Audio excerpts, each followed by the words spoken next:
Rated M for mature. Gears of War 2 launches worldwide on November 7th. We've never made a worldwide launch like this. We're scared but so excited. We're at the point where we're not just making movie or game launches, we're making true entertainment launches. There's guys waiting in line in Seoul and in the West Coast and the East Coast, all getting their copy of Gears of War at the same time, part of a community.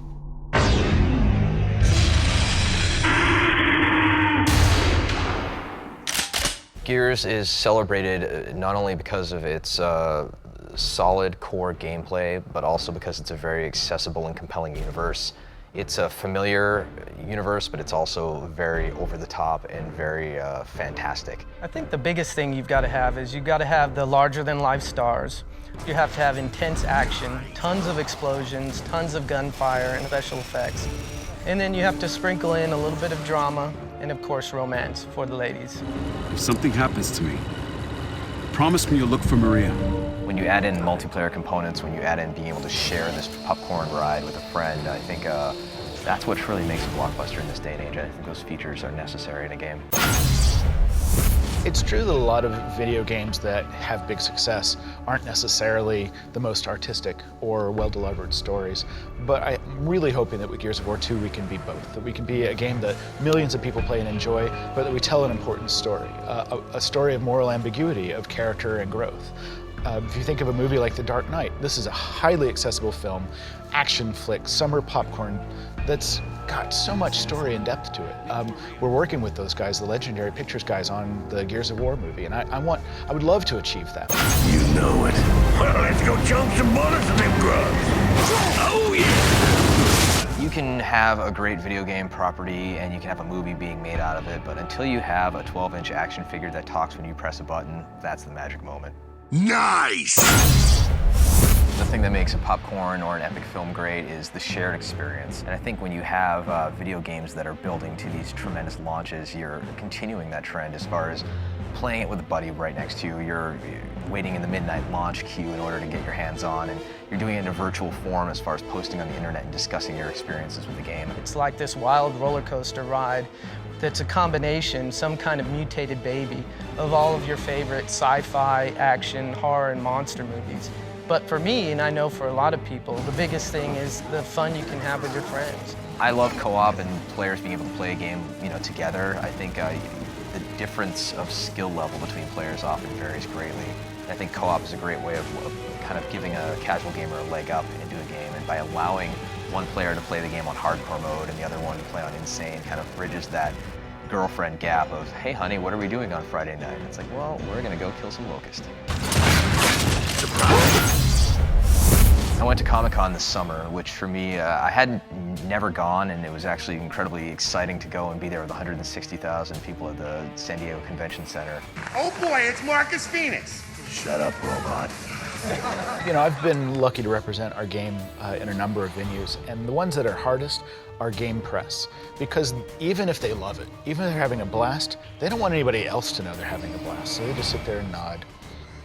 So it's gonna be even cooler and more badass. And I love the first one. And they don't say a thing. It's so unsatisfying, right? But the hardcore fans that were packing that room, I mean, on every single thing we showed, they went completely insane, and I almost got misty-eyed. I love those guys, right? Because they've taken apart our game. They've got so much ownership for it. That's why we make it. 1,000 guys in New York, what's your favorite character? Oh, I love Gus. Here's Dom, I love Dom. Why do you love Dom? And they really are part of our franchise, and that's the reason to make it. I think we're officially at the point where so much of pop culture is driven by that passionate type of person who will spend the time to build a costume, or they'll build a replica, Lancer chainsaw, they'll, get a tattoo of the characters and, do whatever it takes to kind of represent and show how big of a fan they are. And I find that to be the most flattering thing about, the job that we were able to do here making games. The biggest thing for me as an artist and seeing hardcore fans out there is seeing all the Gears of War tattoos.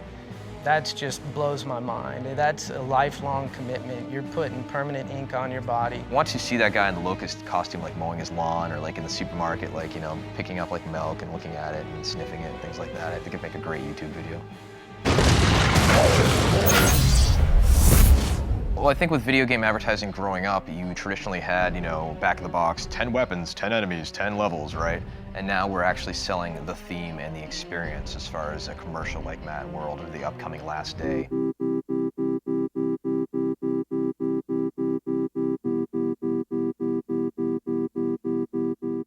Mad World was a milestone for video game advertising as far as video game advertising truly growing up. It was truly a moment where a game spoke not only to all of the hardcore gamers that everybody knew would pick up the game, but random people stopping me in my building and saying, hey, I saw that commercial with the piano music. That was really cool. I think I want to check out that game. And we're hoping to continue that trend with the new commercial for Gears 2, which takes those themes of loss and of kind of that resonating melancholy element with sad music and showing soldiers who are preparing for battle and blasting it out along the airwaves, and then hopefully players, experiencing those themes and enjoying the campaign.